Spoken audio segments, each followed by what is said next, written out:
Hello friends, I am Priya ma'am and welcome to my channel. In this video I am going to share you how to prepare biology for 12th board exam. Okay, so there are some tricks and strategy. If you follow these tricks and strategy, definitely you will get high score in biology in board exam, or you maybe you will get 100 out of 100 also. So now let's get started. तो सबसे पहले मैं आपको बताना चाहूँगी जितने भी all India students हैं तो उनके लिए ये वीडियो बहुत ही फ़ायदेमंद है। सो एंड तक इस वीडियो को ज़रूर देखिए। तो चलिए हम चलते हैं। सबसे पहले हमारी जो फर्स्ट स्ट्रैटेजी है, so that is the first strategy आपको फॉलो करनी है एनसीईआरटी टेक्स्ट बुक। जो स्टूडेंट्स सीबीएसई बोर्ड के हैं उनको एनसीईआरटी टेक्स्ट बुक फॉलो करनी है, और जो स्टेट बोर्ड से है उनको उनका टेक्स्ट बुक फॉलो करना है। तो ये जो बेस फाउंडेशन है, जिसको हम बोल सकते हैं कि base should be strong. So base आपका सबसे इम्पॉर्टेंट होता है, तो आपको टेक्स्ट बुक ही पहले रेफ़र करनी है, और उसके बाद जो अगर आप चाहते हो तो आप कोई भी रेफरेंस बुक, अच्छी रेफरेंस बुक भी आप रेफ़र कर सकते हो। तो पहले सबसे पहले आपका फर्स्ट स्ट्रेटेजी होगा कि आपको एनसीईआरटी टेक्स्ट बुक आपको फॉलो करनी है, जो कि आपको नीट के लिए भी फ़ायदेमंद रहने वाला है। तो ये जो पूरा साल आपको जब भी प्रिपेयर करने, अगर आप जितने भी स्टूडेंट्स हैं यहाँ पे, तो वो स्टूडेंट्स 2021 के लिए अगर आप प्रिपरेशन कर रहे हो 12th बोर्ड एग्ज़ाम का, तो आपके पास अभी पूरा एक साल है और उसके हिसाब से आपको पढ़ना है। तो कुछ स्ट्रैटेजी आपको इस तरह से फॉलो करनी है कि आप अच्छे से अच्छे अबोव 95 आप स्कोर कर सकते हो बायोलॉजी के लिए, बायोलॉजी में। और सबसे इम्पॉर्टेंट जो चीज़ होती है कि वो स्ट्रैटेजी किस तरह से आपको फॉलो करनी है, तो वन बाय वन मैं आपको बताने वाली हूँ। तो सबसे पहली जो हमारी स्ट्रैटेजी है वो है एनसीईआरटी टेक्स्ट बुक आपको फॉलो करना है अगर आप सीबीएसई के स्टूडेंट हो, और अगर आप स्टेट बोर्ड के हो तो आपको टेक्स्ट बुक, आपको जो भी आपका टेक्स्ट बुक है वो आपको रेफ़र करना है, फॉलो करना है। एनसीईआरटी दोनों के लिए भी है, क्योंकि एनसीईआरटी के ही क्वेश्चंस आने वाले हैं नीट के एग्ज़ाम के लिए। तो ये साइड बाय साइड आपका बेसिक फाउंडेशन भी नीट के लिए भी तैयार होने वाला है। तो सबसे पहले है आपका text book, that is NCERT book. Second जो है, now let's move to the second strategy. Second strategy सबसे इम्पॉर्टेंट है चैप्टर वाइज वेटेज। सो जिस चैप्टर को, जिस यूनिट को ज़्यादा वेटेज है मार्क्स का, तो उस हिसाब से आपको पढ़ना है उस चैप्टर को, उस यूनिट को आपको पहले प्रिपेयर करना है, क्योंकि अभी आपके पास टाइम है। उससे रिलेटेड जितने भी डाउट्स है, जो भी प्रॉब्लम्स है, वो आप सॉल्व कर सकते हो और उसको अच्छे से आप टाइम दे सकते हो। तो वो चैप्टर्स को आपको सबसे पहले प्रिपेयर करना है। तो चैप्टर वाइज हिसाब से आपको जाना है। जो भी यूनिट्स है तो उसका लिंक जो है, चैप्टर वाइज वेटेज का लिंक मैंने डिस्क्रिप्शन बॉक्स में दे दिया है। उस वीडियो को आप देख लीजिए। उस वीडियो को आप जब भी देखोगे तो आपको पता चल जाए कि यूनिट में कौन से ऐसे चैप्टर्स है जिसको कितने वेटेज है, उस हिसाब से आपको प्रिपेयर करना है। तो सबसे पहला जो हमारा स्ट्रैटेजी था वो था एनसीईआरटी बुक को आपको फॉलो करना है। एनसीईआरटी बुक प्लस कोई भी एक रेफरेंस बुक आप ले सकते हो क्वेश्चन आंसर के लिए। सेकंड जो है वो है आपका चैप्टर वाइज वेटेज, जो मैंने अभी आपको बताया कि चैप्टर वाइज के हिसाब से आपको पढ़ना है। जिस चैप्टर में ज़्यादा वेटेज है, जिस चैप्टर को ज़्यादा यूनिट को ज़्यादा वेटेज है, उसको पहले प्रिपेयर करना है, क्योंकि अभी आपके पास टाइम है तो आप उसको अच्छे से प्रिपेयर कर सकते हो। ठीक है, तो ये हो गया हमारा सेकंड स्ट्रैटेजी। उसके बाद जो है वो नेक्स्ट है third strategy. So let's move to the third strategy. Third strategy सबसे इम्पॉर्टेंट जो है, यहाँ पे मैंने आपको पहले भी बोला है कि diagrammatic representation 60% biology which is depend on diagrammatic representation. अब जितना भी डायग्रामेटिक रिप्रेजेंटेशन है, सपोज अगर एक चैप्टर में 5 डायग्राम्स है या किसी चैप्टर्स में अगर 10 डायग्राम्स है, तो हर डायग्राम्स को आपको प्रिपेयर करना है, लर्न करना है, उसके लेबलिंग भी आपको लर्न करना है और उसको ड्रॉ भी करना है। तो आपको इस सब चीज़ों के लिए सबसे इम्पॉर्टेंट है कि उसको किस तरह से प्रिपेयर करें, किस तरह से याद रखें। इतने सारे डायग्राम्स है बायोलॉजी में, आपको पता है। तो बायोलॉजी के लिए जो, अगर आपका ड्राइंग अच्छा है, आप बहुत अच्छे से ड्रॉ कर सकते हो, या आपकी ड्राइंग स्पीड अच्छी है, तो आपके लिए ये बोनस मार्क्स है। क्योंकि इसके लिए जो, और जिस बच्चों को अगर आपको लगता है कि भाई हम डायग्राम में थोड़े वीक है, तो आप इसकी प्रैक्टिस कर सकते हो। तो उस प्रैक्टिस को किस तरह से आपको करना है और डायग्राम्स का प्रिपरेशन किस तरह से करना है, तो मैं आपको बताती हूँ कि किस तरह से आपको प्रिपेयर करना है उसको।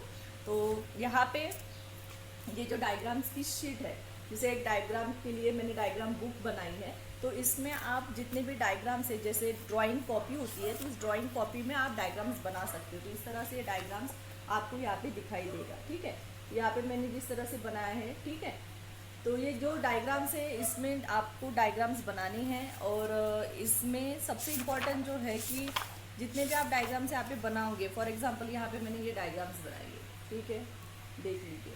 तो ये है स्ट्रक्चर ऑफ फ्लावर है, अभी यहाँ पे लेबलिंग नहीं है, ये स्ट्रक्चर ऑफ फ्लावर है, ठीक है।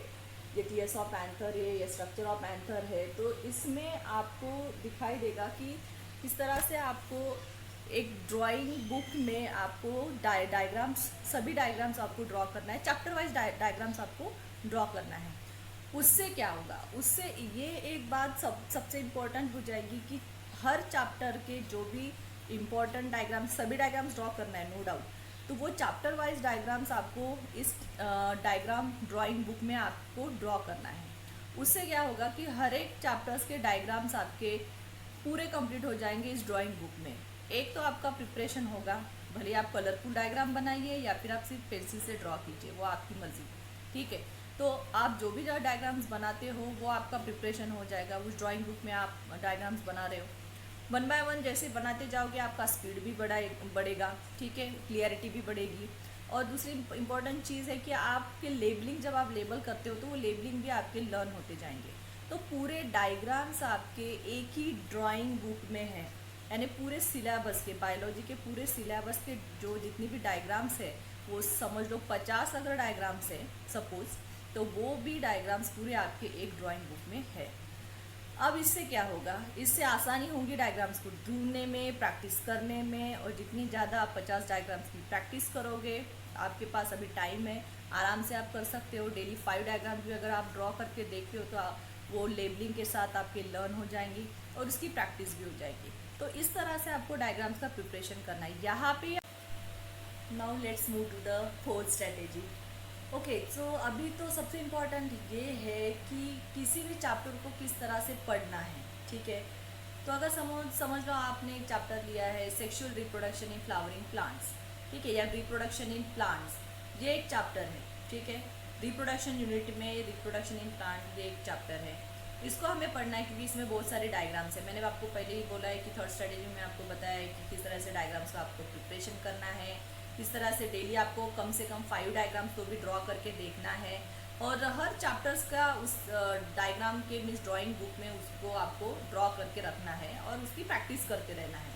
तो ये तो मैंने आपको बताया। तो अभी चैप्टर्स को किस तरह से हमें पढ़ना है, तो सबसे पहले अगर इस चैप्टर के अंदर आपको बेसिक टू एडवांस जाना है, अगर आप सेल्फ स्टडी करते हो, ठीक है, नो डाउट आपको आपके टीचर्स आपको पढ़ाएंगे, ठीक है, आप कोचिंग भी जाते होंगे, तो उस हिसाब से आपको आप अभी तो स्टार्ट आपको करना है। तो नो डाउट कि कोचिंग और टीचर जो भी आपको पढ़ा रहे वो तो आपको पढ़ना है, वो तो नोट्स आपको फॉलो करना है।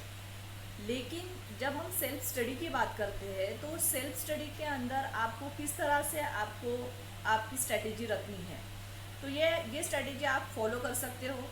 कि सबसे पहले चैप्टर में इसमें बेसिक आपको क्या दिया है, तो रिप्रोडक्शन अगर एक चैप्टर है तो डेफिनेशन ऑफ रिप्रोडक्शन, ये उसका बेसिक हो गया, ठीक है। उसके टाइप्स अगर है असेक्सुअल, सेक्सुअल, ठीक है। अगर हम प्लांट्स की बात करते हैं उसके एग्जाम्पल्स सबसे इम्पॉर्टेंट होते हैं, क्योंकि ये छोटी छोटी चीज़ें भी आपको याद रखना बहुत ज़रूरी होती है।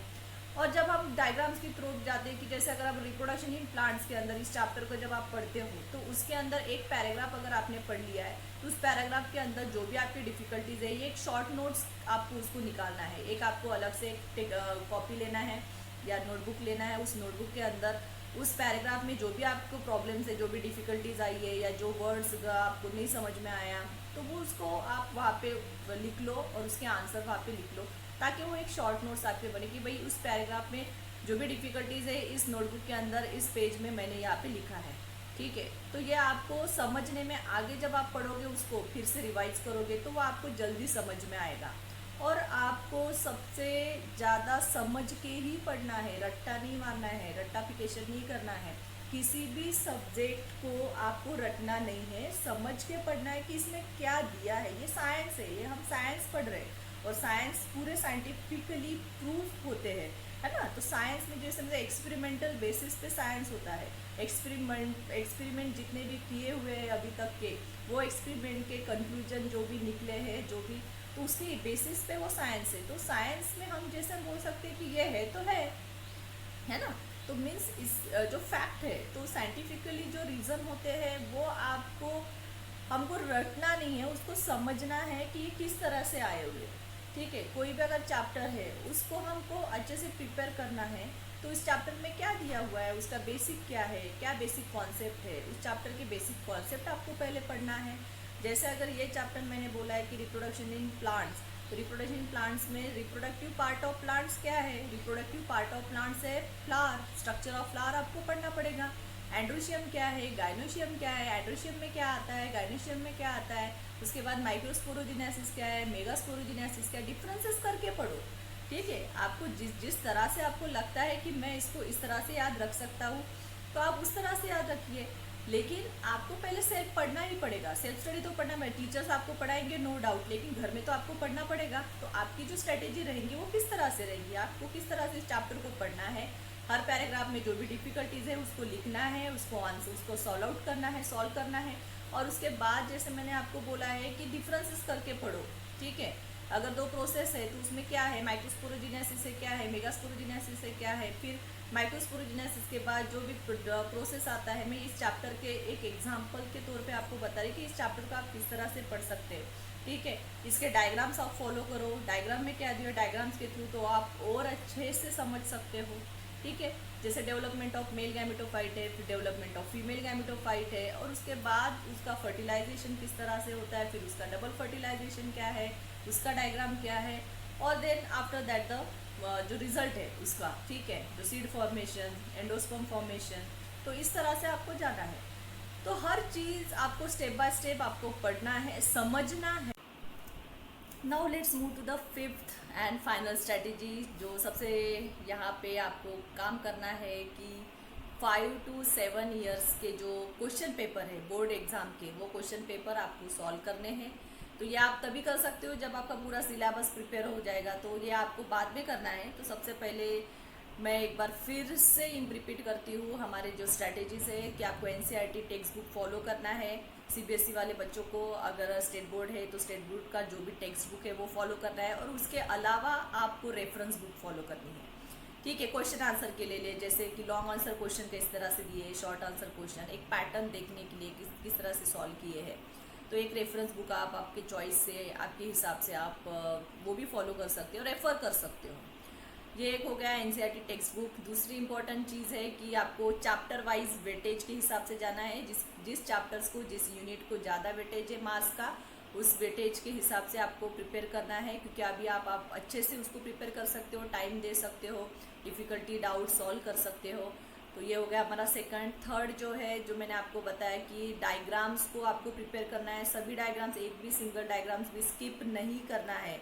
उल्टा जितना ज़्यादा आप डायग्राम्स के थ्रू एक्सप्लेन करोगे लॉन्ग आंसर क्वेश्चन या शॉर्ट आंसर क्वेश्चन, जो भी क्वेश्चन है, क्योंकि एक्सप्लेन, डिस्क्राइब, ये जो वर्ड्स जहाँ पे होते हैं, तो आपको डायग्राम बिल्कुल ड्रॉ करना ही है। अगर क्वेश्चन आता है कि describe the internal structure of heart, या describe the female development system, या जहाँ पे क्वेश्चन आता है, मतलब किसी तरह आपके भी अगर क्वेश्चन है, लॉन्ग आंसर क्वेश्चन, 5 मार्क्स के क्वेश्चन हो, 3 मार्क्स के क्वेश्चन हो, या फिर आपको 2 मार्क्स के भी क्वेश्चन आते हैं, तो आपको जितनी ज़्यादा से ज़्यादा आप डायग्राम्स के थ्रू उस क्वेश्चन का आंसर लिखोगे, एक्सप्लेन करोगे, तो वो ज़्यादा आपका इंप्रेशन भी अच्छा होता है, और आपको क्या बोल सकते हैं, मार्क्स स्कोरिंग के लिए भी बहुत अच्छा होता है। तो यहाँ पे मैंने बोला कि किस तरह से थर्ड स्ट्रेटेजी आपको यूज़ करनी है कि सभी डायग्राम्स को एक ड्राइंग बुक में ड्रॉ करना है, और उस डायग्राम्स की 5 एवरी डे 5 डायग्राम्स की प्रैक्टिस करनी है, ताकि at the end of the session आपके सभी डायग्राम्स प्रिपेयर हो जाएंगे, लर्न हो जाएंगे विद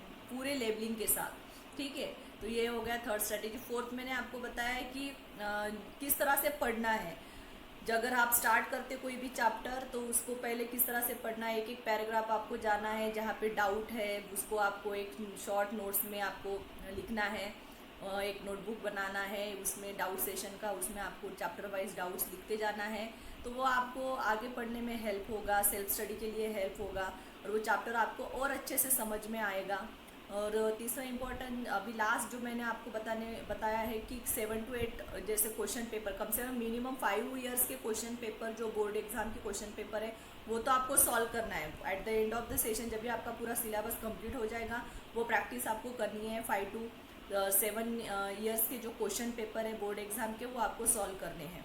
तो इतने अगर ये स्ट्रेटेजी, ये सब चीज़ें अगर आप फॉलो करते हैं कंसिस्टेंटली, आप पढ़ाई करते हो, और सबसे इम्पोर्टेंट यहाँ पे और एक बात मैं बोलूँगी कि चैप्टर वाइज वेटेज, जिसका मैंने आपको बोला कि उस हिसाब से आपको पढ़ना है, तो उस चैप्टर का अगर एक चैप्टर आपका प्रिपेयर हो गया है तो उस चैप्टर का एक चैप्टर वाइज टेस्ट भी आपको देना है। ठीक है, तो एक सेल्फ स्टेट आप जैसे किसी भी मॉक टेस्ट है, सेल्फ टेस्ट आपको बनाना है और वो टेस्ट आपको देना है। चैप्टर वाइज टेस्ट सीरीज आप ज्वाइन कर सकते हो कोचिंग में, जहाँ पे भी आप जाते हो कोचिंग के लिए, तो आप वहाँ पे भी टेस्ट सीरीज आप ज्वाइन कर सकते हो। या फिर बहुत सारे ऐसे टेस्ट है, क्वेश्चन आंसर टेस्ट है जो टेक्स्ट बुक में दिए हुए हैं या रेफरेंस बुक में दिए हुए, वो क्वेश्चन भी आप घर पे सॉल्व कर सकते हो। तो टेस्ट, चैप्टर वाइज टेस्ट, और उसके बाद 5 to 7 years all question paper board के जितने भी दिए हुए हैं अभी तक के, तो वो क्वेश्चन पेपर और चैप्टर वाइज टेस्ट सीरीज, इतना अगर आपने सॉल्व किया अच्छे से तो भी आपका स्कोर बहुत अच्छा आएगा, डेफिनेटली बहुत अच्छा आएगा। और आपको समझ के पढ़ना है सबसे इम्पोर्टेंट, ताकि वो लास्ट तक आपको याद रहना चाहिए, क्योंकि अभी तो आपने समझ लो पढ़ लिया, रट लिया, तो फिर बाद में नहीं होगा। तो आपको अगर आप शुरू से ही बेसिक टू एडवांस जाते हो, बेसिक कॉन्सेप्ट आपके क्लियर हो जाते हैं चैप्टर वाइज, हर चैप्टर्स के डायग्राम्स आपके अच्छे से प्रिपेयर हो जाते हैं, long answer, short answer, question अगर आपके अच्छे से प्रिपेयर हो जाते हैं, तो फिर वो बाद में भी आपको याद रहेंगे, आपको आसानी से वो लर्न हो जाएंगे। तो वो चीज़ें आपको याद रखनी है। तो इतने सारे जो अगर स्ट्रेटेजीज आप फॉलो करते हो तो डेफिनेटली आपका स्कोर अच्छा ही आएगा।